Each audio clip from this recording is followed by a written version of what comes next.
தொண்டர்கள் இளைஞர்களை அரசியல் படுத்துவது எவ்வளவு முக்கியத்துவம் வாய்ந்தது? இங்கு இருக்கக்கூடிய அரசியல் கட்சி தலைவர்கள் அதை சரியாக செய்கிறார்களா? தொண்டர்களுக்கு அரசியல் புரிதல் வரக்கூடாது என்று இங்க இருக்கக்கூடிய சில கட்சியினுடைய தலைவர்கள் பாதுகாப்பதாக சில குற்றச்சாட்டுகள் இருக்கு. ஒரு அரசியல் கட்சி தலைவரா ஒரு ஒருங்கிணைப்பாளர் அது எப்படின்னா தொடக்கத்துல பேரறிஞர் அண்ணா என்கிற பெருந்தகை அவங்க வரும்போது காங்கிரஸ் கட்சியில என்னன்னா விடுதலையின் காயம் இருந்தது அந்த தொண்டர்களுக்கு. இப்ப நம்ம முன்னோர்களை எடுத்துக்கிறீங்களேன், எல்லாரையும் பார்த்து எங்க தாத்தா தெய்வ திருமகன் முத்துராமலிங்க தேவரோ, எங்க பாட்டனாரோ, இன்னொரு தாத்தா காமராஜரோ, கக்கனோ, சிவானந்தமோ, சிங்காரவேலரோ, எங்க முன்னவர்கள் எவரை எடுத்துக்கிட்டாலும் விடுதலையின் காயம் இருந்தது. சிறைப்பட்டிருக்காங்க. ஏன் எங்க ஐயா நல்ல கண்ணு வரைக்கும் சிறையில் இருந்திருக்காங்க. அப்ப மீச முடிய ஒவ்வொன்னா பிடுங்கி சுருட்டால சுட்ட போது கூட, நெருப்பால சுட்ட போது கூட விடுதலை போராட்டத்திலிருந்து வெளியேறாத ஈகம் இருக்கு. அவனுக்கு அந்த காயம் இருந்ததுனால ஒழுங்கு இருந்தது.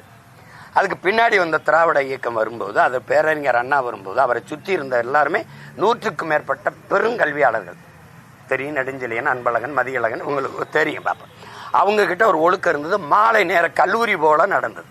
அவர் வரும்போதுதான் தமிழனுடைய இலக்கியமும் வரலாறும் பேரறிஞர் அண்ணா அவர்கள் வருகைக்கு பிறகுதான் தமிழக அரசியல் மேடையில சொல்லிக் கொடுக்கப்பட்டது.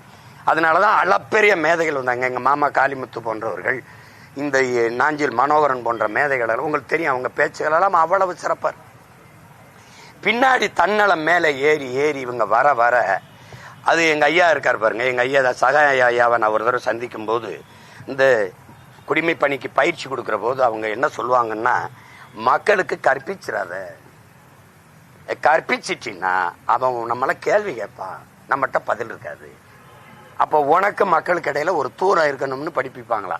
அதை எனக்கிட்ட சொன்னார், இப்படிதான் கற்பிக்கிறான் அப்படின்னு. அதையும் மீறி கற்பிச்சவர்கள் தான் ஐயா இறையன்பும் ஐயா சகாயம் போன்றவர்கள். உங்களுக்கு புரியுதுன்னு நினைக்கிறேன். அப்ப இந்த இயக்கங்கள் தன்னலம் பெருத்து ஊழல் அஞ்சில ஊறி திளைத்து எந்த கனவுல பேரறிஞர் அண்ணா தொடங்கினாரோ அந்த கனவை சிதைச்சு முறையற்ற நிர்வாகம் மக்களாட்சியை தன் மக்களாட்சியாக மாற்றி கொண்டு வந்த பிறகு மக்களுக்கு போதிப்பது, கற்பிப்பது, இந்த அறிவியல் சார்ந்து. இப்ப நீங்க சொல்ற ஒருத்தன் கேட்கிறான், தற்குறி கூட்டம்னு சொல்றீங்களே, எங்களை தற்குறியா வளர்த்தது யாருன்னு கேட்கிறான். இறை வழிபாட்டை விமர்சித்த அந்த இயக்கங்கள் திரை வழிபாட்டை போற்ற வச்சிருச்சு. கடவுள் வழிபாட்டை விட கதாநாயக வழிபாடு புனிதமானதுன்னு கட்டமைச்சிருச்சு. அது இப்ப அனுபவிக்குது. உங்களுக்கு அண்ணன் சொல்றது விளங்கிருச்சுன்னு நினைக்கிறேன். அப்ப அதுல போய் தவறு நான் ஏற்கணும், நீங்க ஏற்கணும், எனக்கு முன்னவர்கள் ஏற்கணும், என் பெற்றோர்கள் ஏற்கணும், உடன் பிறந்தார்கள். என சிந்தனை என்பது சமூகத்தின் விளைச்சல். சிந்தனை தான் சமூகத்தின் விளைச்சல். சிந்தனை தான் செயல்வாக்கம் பெறுது. செயல்தான் ஒழுக்கத்தை தீர்மானிக்குது. ஒழுக்கம் தான் வாழ்க்கை தீர்மானிக்குது. இப்ப சிந்தனையை யார் தீர்மானிச்சா? சமூகம். சமூகம் யாரு? நானு, நீங்களும், ஆட்சியாளன், எல்லாரும். இந்த தவறுக்கு யார் பொறுப்பா இருக்கணும்? எல்லாரும். சாராயம் குடிச்சு செத்ததை போய் சந்திச்சு பாராட்டிட்டு வந்தா அது என்ன சரித்திர சாதனையா?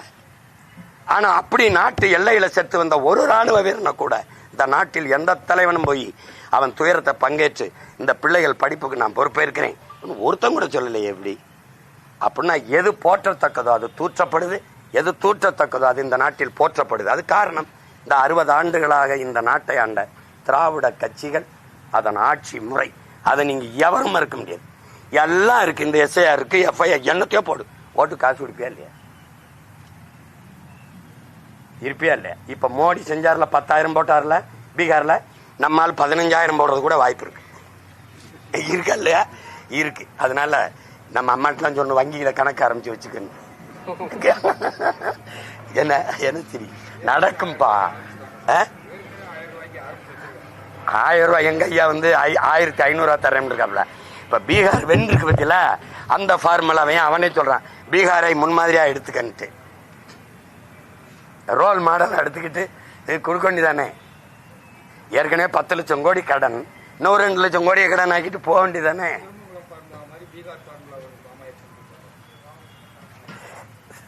திருட்டுமங்கலம் ஃபார்முலா, அதுக்கு ஏன் அந்த ஊர் பேரை கெடுக்கிற?